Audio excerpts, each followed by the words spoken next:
Hello, my name is Purva Parmar. I'm an MTech AI student working with Professor Aditya Gopalan from ECE at IISc.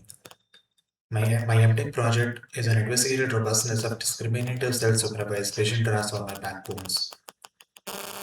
So the central question we are asking is, if you take vision transformers that were pre-trained with different self-supervised recipes, do they end up with measurably different robustness? We study three backbones, two from the Dino-V2 family, large and giant sizes, which use a self-distillation objective, and Moco V3 large, which uses a contrastive learning objective. Importantly, all three backbones are kept completely frozen. We only train a simple linear classifier on top using ImageNet 1K. This lets us isolate the robustness that comes from the representation itself rather than from fine-tuning. So, what is adversarial robustness? Adversarial examples are inputs with tiny, carefully crafted perturbations added to them. As you can see here, you start with a perfectly normal image, add a small imperceptible noise pattern, and the model's prediction changes completely. The perturbation is invisible to us, but it's devastating for the model. So here is the setup. The architecture is a frozen encoder followed by a linear head, which by default also includes a patch norm layer. We evaluate on the 5000 image subset from robust bench. For adversarial attacks, we use three levels of increasing strength: FGSM, which is a single step attack, PGD with 20 steps, and full auto attack, which is currently the gold standard for robustness evaluation. We test these across various perturbation budgets.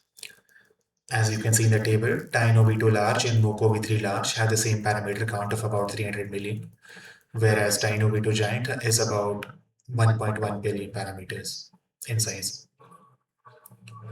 Now, here come the results where things get interesting.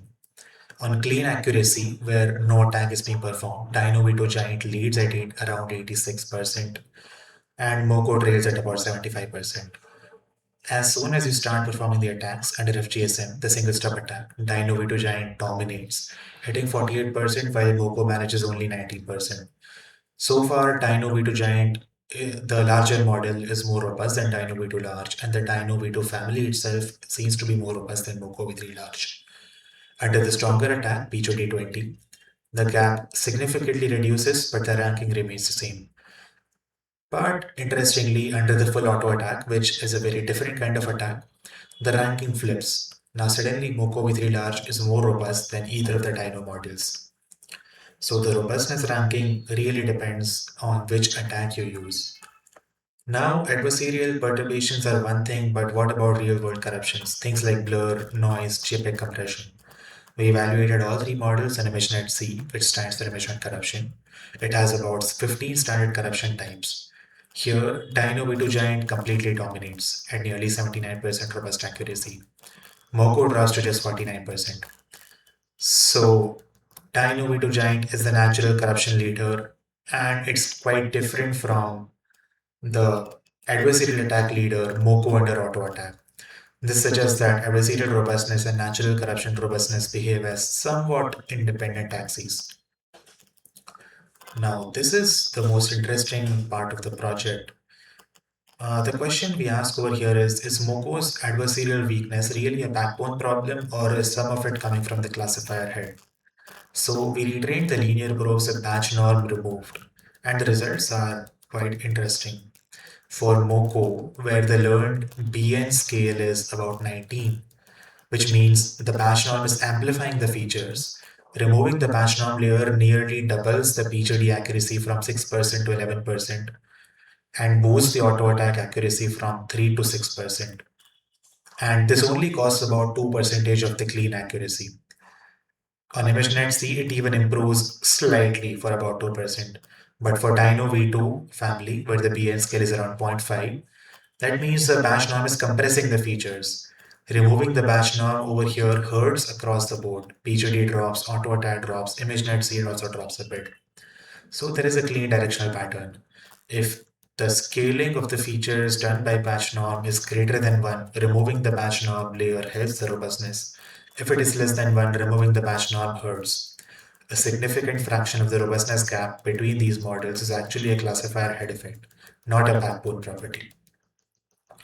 We also looked at the geometry of these representations using centered kernel alignment, a metric for feature similarity.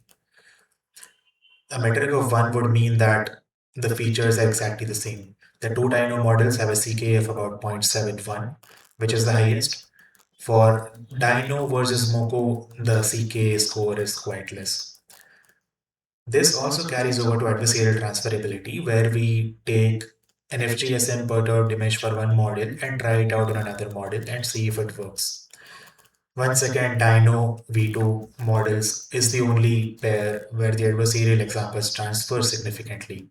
The target model loses more than 25 percentage points.